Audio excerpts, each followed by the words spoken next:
চাওক যেতিয়া ৰক্ষকে ভক্ষক হয় আমি বিদ্যালয়ৰ শিক্ষক শিক্ষয়িত্ৰী তেওঁলোকক ভৰসা কৰিয়ে পৰীক্ষা পাতোঁ গতিকে এই প্ৰশ্নকাকত এইটো একাদশ শ্ৰেণীৰ 10 আৰু 12ৰ ক্ষেত্ৰত আমি পৰীক্ষাসমূহ প্ৰশ্নকাকতসমূহ থানাত ৰাখোঁ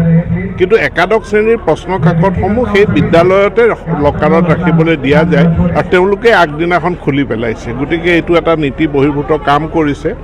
আৰু পৰিষদে মই ভাবোঁ যে বোৰ্ডে কঠোৰ ব্যৱস্থা গ্ৰহণ কৰিব আৰু ভৱিষ্যতৰ বাবেও মানে এটা এনেকুৱা ব্যৱস্থা গ্ৰহণ কৰিব যাতে এই ঘটনাৰ পুনৰাবৃত্তি হ'ব নোৱাৰে ইয়াত বোৰ্ডৰ গাত কোনো দুখ নাই বোৰ্ডৰ পৰা প্ৰশ্নকাকত লিক হোৱা নাই প্ৰশ্নকাকত লিক হৈছে বিদ্যালয়খন অৰ্থাৎ যিখন বিদ্যালয়ত পৰীক্ষা কেন্দ্ৰ আছে তেওঁলোকে আগতীয়াকৈ পেকেটটো খুলিব নলগীয়া পেকেটটো তেওঁলোকে খুলিছে গতিকে ইয়াত বোৰ্ডে কঠোৰ ব্যৱস্থা গ্ৰহণ কৰিবলৈ মই নিৰ্দেশ দিছোঁ চাওক যেতিয়া ৰক্ষকে ভক্ষক হয় আমি বিদ্যালয়ৰ শিক্ষক শিক্ষয়িত্ৰী তেওঁলোকক ভৰসা কৰিয়ে পৰীক্ষা পাতোঁ গতিকে এই প্ৰশ্নকাকত এইটো একাদশ শ্ৰেণীৰ 10 আৰু 12ৰ ক্ষেত্ৰত আমি পৰীক্ষাসমূহ প্ৰশ্নকাকতসমূহ থানাত ৰাখোঁ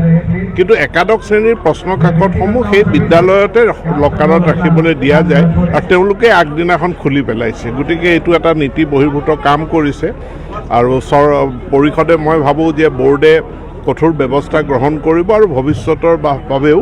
মানে এটা এনেকুৱা ব্যৱস্থা গ্ৰহণ কৰিব যাতে এই ঘটনাৰ পুনৰাবৃত্তি হ'ব নোৱাৰে ইয়াত বোৰ্ডৰ গাত কোনো দুখ নাই বোৰ্ডৰ পৰা প্ৰশ্নকাকত লিক হোৱা নাই প্ৰশ্নকাকত লিক হৈছে বিদ্যালয়খন অৰ্থাৎ যিখন বিদ্যালয়ত পৰীক্ষা কেন্দ্ৰ আছে তেওঁলোকে আগতীয়াকৈ পেকেটটো খুলিব নলগীয়া পেকেটটো তেওঁলোকে খুলিছে গতিকে ইয়াত বোৰ্ডে কঠোৰ ব্যৱস্থা গ্ৰহণ কৰিবলৈ মই নিৰ্দেশ দিছোঁ চাওক যেতিয়া ৰক্ষকে ভক্ষক হয় আমি বিদ্যালয়ৰ শিক্ষক শিক্ষয়িত্ৰী তেওঁলোকক ভৰসা কৰিয়ে পৰীক্ষা পাতোঁ গতিকে এই প্ৰশ্নকাকত এইটো একাদশ শ্ৰেণীৰ 10 আৰু 12ৰ ক্ষেত্ৰত আমি পৰীক্ষাসমূহ প্ৰশ্নকাকতসমূহ থানাত ৰাখোঁ কিন্তু একাদশ শ্ৰেণীৰ প্ৰশ্নকাকতসমূহ সেই বিদ্যালয়তে লকাৰত ৰাখিবলৈ দিয়া যায় আৰু তেওঁলোকে আগদিনাখন খুলি পেলাইছে গতিকে এইটো এটা নীতি বহিৰ্ভূত কাম কৰিছে আৰু পৰিষদে মই ভাবোঁ যে বোৰ্ডে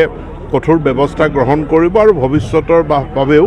মানে এটা এনেকুৱা ব্যৱস্থা গ্ৰহণ কৰিব যাতে এই ঘটনাৰ পুনৰাবৃত্তি হ'ব নোৱাৰে ইয়াত বোৰ্ডৰ গাত কোনো দুখ নাই বোৰ্ডৰ পৰা প্ৰশ্নকাকত লিক হোৱা নাই প্ৰশ্নকাকত লিক হৈছে বিদ্যালয়খন অৰ্থাৎ যিখন বিদ্যালয়ত পৰীক্ষা কেন্দ্ৰ আছে তেওঁলোকে আগতীয়াকৈ পেকেটটো খুলিব নলগীয়া পেকেটটো তেওঁলোকে খুলিছে গতিকে ইয়াত